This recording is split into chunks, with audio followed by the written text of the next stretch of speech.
The topic of today's lecture is about the classification of research which is based on time. ये जो है this is the second last dimension of the classification of research जिसकी base के ऊपर आप research हुए जो classify करते हैं. So moving on, time dimension क्यों इम्पॉर्टेंट है? डायमेंशन इसलिए इम्पॉर्टेंट है क्योंकि आप देख रहे होते हैं कि किस टाइम के अंदर आप जो है वो उस डाटा को कलेक्ट कर रहे हैं, किस टाइम से किस टाइम तक आपकी रिसर्च स्टडी जो है वो डिवाइडेड है. अब ऑब्वियसली अगर आप कोई जो है वो रोल ऑफ पॉलिटिकल पार्टीज़ के ऊपर बात कर रहे हैं इन पाकिस्तान, तो ऑब्वियसली वो 1947 से अभी तक 2020 तक की सारी पॉलिटिकल पार्टीज़ को रिसर्च नहीं कर सकता, कवर नहीं कर सकता. तो उसके लिए सबसे जो ज़रूरी बात होती है वो ये होती है कि जो रिसर्चर है वो अपना टाइम स्पैन जो है या टाइम फ्रेम जो है उसको डिफ़ाइन कर ले. तो टाइम डायमेंशन की इम्पोर्टेंस है. मैंने छोटी सी एग्जांपल दी before I formally start the topic. कुछ स्टडीज़ जो हैं, some studies give us a snapshot of a single fix time point so as to analyse it in detail. जैसे मैंने कहा कि कुछ स्टडीज़ ऐसी होती हैं जैसे कि आपने देखा होगा कि विमेन राइट्स ड्यूरिंग मुशर्रफ सिरा, उसके आगे जो है वो ईयर लिखा होगा. या आपका जो है वो अगर आप इंटरनेशनल रिलेशन से रिलेटेड कोई रिसर्च कर रहे हैं तो आप जी कहेंगे कि arms race in South Asia during cold war, और कोल्ड वॉर का टाइम फ्रेम लिखा होगा. तो कुछ स्टडीज जो है हमें कुछ डेकेड्स की बात बताती हैं, कुछ सालों की बात बताती हैं. तो ये डिपेंड करता है कि आपने टाइम डायमेंशन कौन सी फॉलो करनी है, किस टाइम डायमेंशन को आप यूज़ करते हुए रिसर्च कर रहे हैं. Other studies provide a moving picture that let us follow events, people or sale of products over a period of time.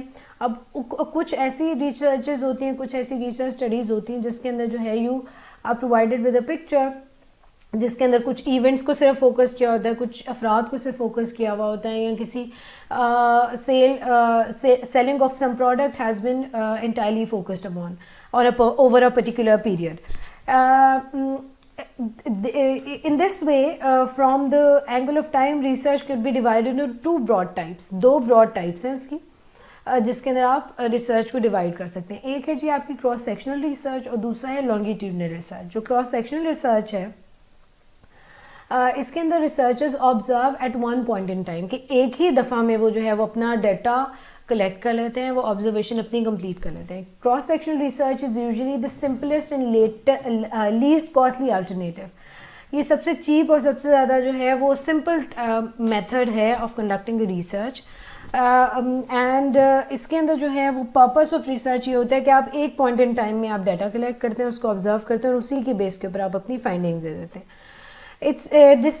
इसका जो सबसे बड़ा डिसएडवांटेज है वो ये है कि it can not capture the changes that has been process. For example अगर मैं बात कर रही हूँ जी कि खादी की जो वो है अनस्टिच कलेक्शन है, वो 2019 के अंदर क्या उनका बिज़नेस का ट्रेंड रहा, बिज़नेस उनका फ्लरिश किया, बिज़नेस उनका नहीं फ्लरिश किया. तो लेकिन मैं बात कर रही हूँ क्रॉस सेक्शनल की बात करूँ तो मैं उसी एक साल के अंदर सारा डाटा ऑब्जर्व करके उसके ऊपर रिसर्च करके दे दूँगी. अब 2018 के अंदर क्या था या 2020 पिछले साल में क्या था और अगले साल में क्या था, मैं उसके बारे में बात नहीं करी.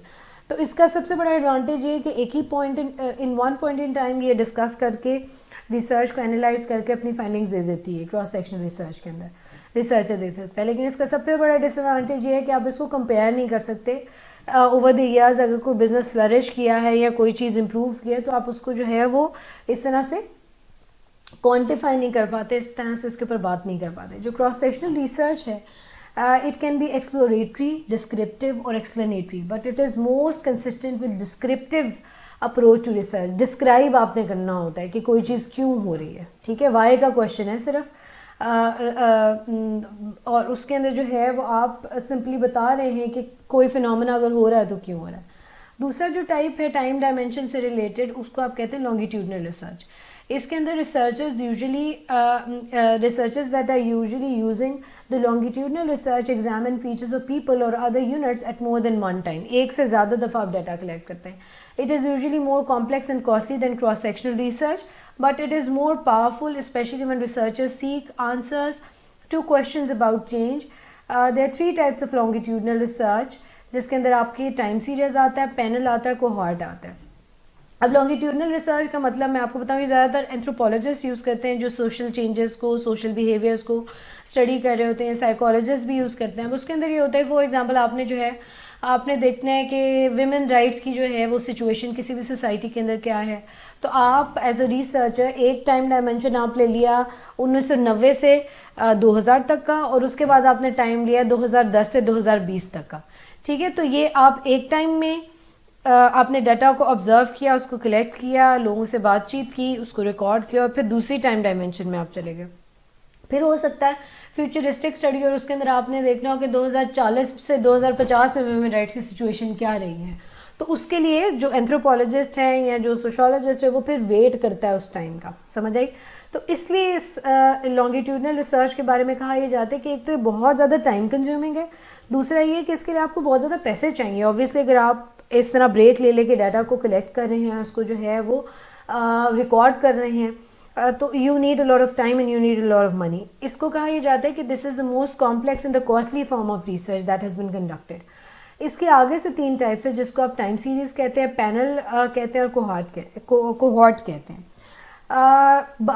I am going to discuss them one by one. Time series research is longitudinal study in which the same type of information is collected on a group of people or other units across multiple time periods.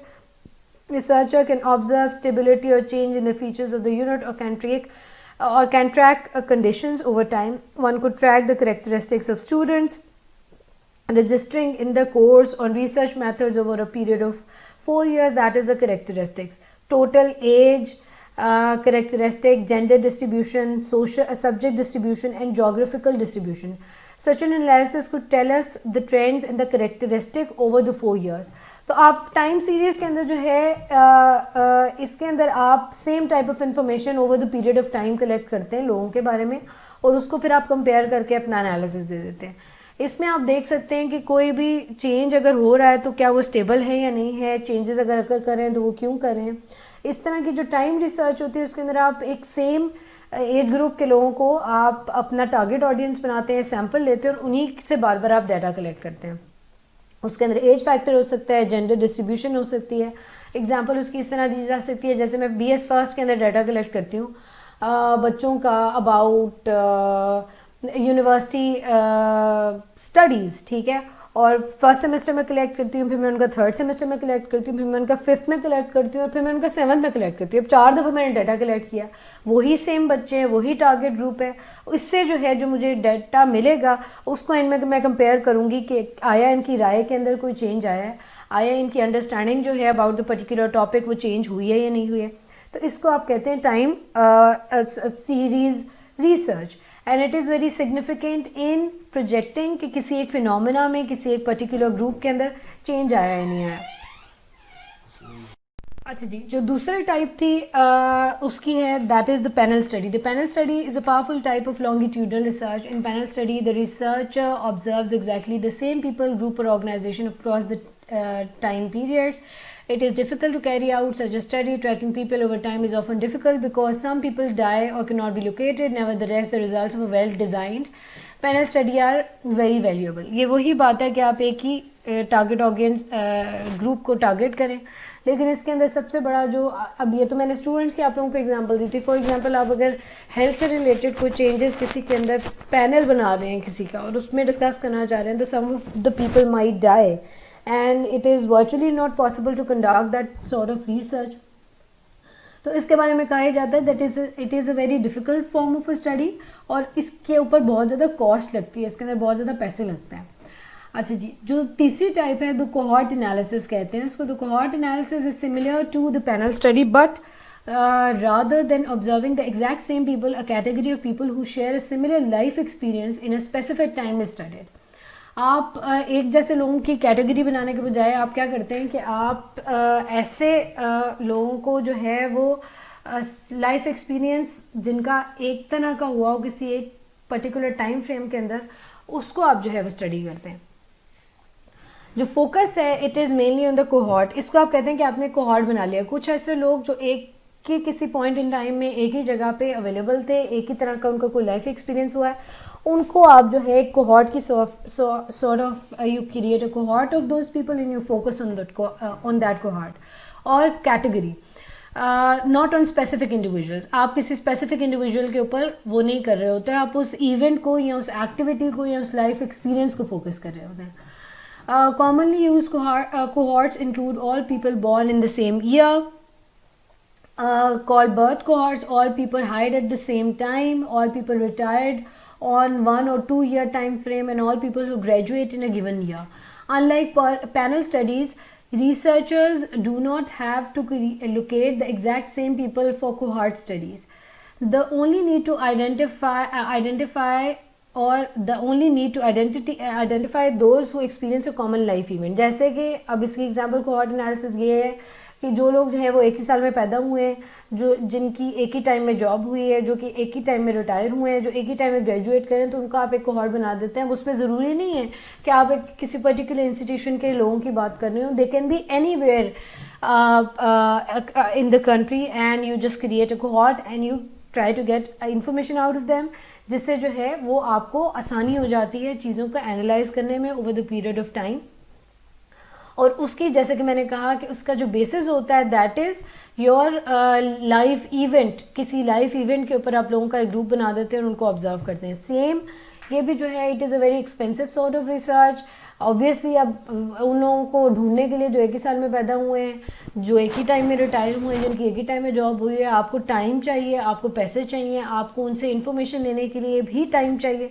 So this is also one sort of very expensive and valuable research, जिसके ऊपर काम करना जो है eight times बहुत ज़्यादा मुश्किल हो जाता है। जो 4 डायमेंशन है डाटा वो क्लासिफिकेशन ऑफ रिसर्च की, उसको आप कहते हैं जी डाटा कलेक्शन टेक्निक्स की बेस के ऊपर आप उसको किस तरह क्लासीफाई करते हैं। अच्छा, इंटरेस्टिंग ये है कि डाटा कलेक्शन की जो टेक्निक्स हैं वो हम डिटेल में आने वाले लेक्चर्स के अंदर पढ़ेंगे, बट अभी मैं सिर्फ आपको ये नाम मेंशन करके थोड़ी सी डिटेल दे देती हूँ कि एग्जैक्टली डाटा कलेक्शन की जो डिफरेंट टेक्निक्स हैं रिसर्च से रिलेटेड है क्या।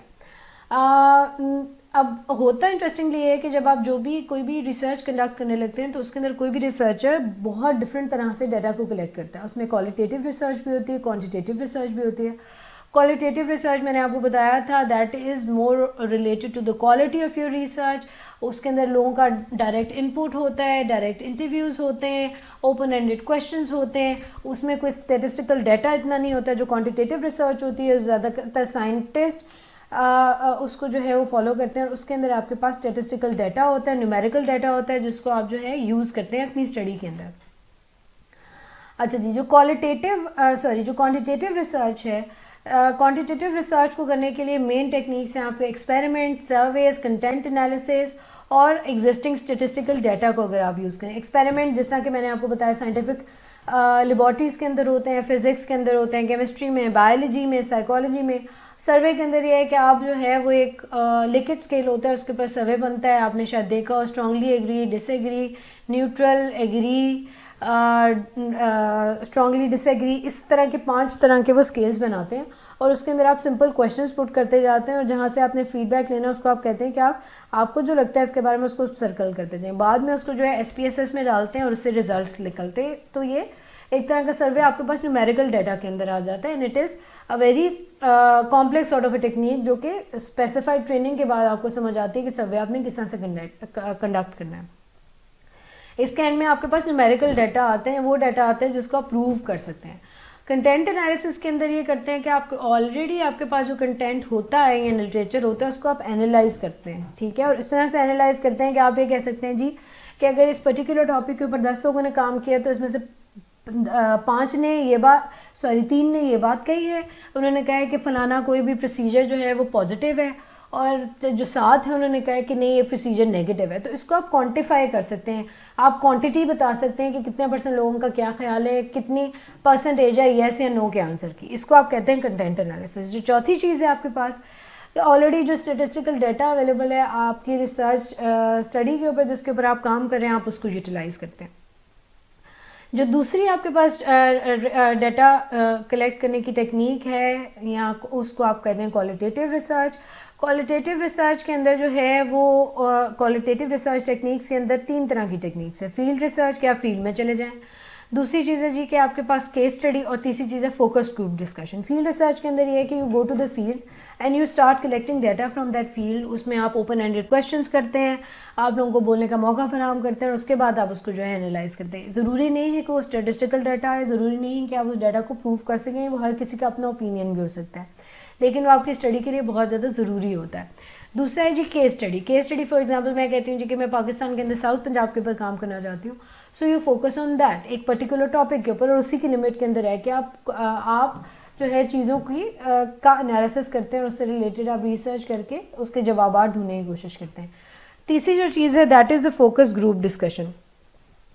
फोकस ग्रुप डिस्कशन जो है उसके अंदर आप क्या करते हैं कि एक पर्टिकुलर जगह पे लोगों का एक ग्रुप बनाते हैं, और कुछ फोकस क्वेश्चंस होते हैं, उसी ग्रुप के जो लोग होते हैं वहाँ पे आप डिस्कस करते हैं, और उसकी फाइंडिंग्स को आप रिकॉर्ड करते जाते हैं।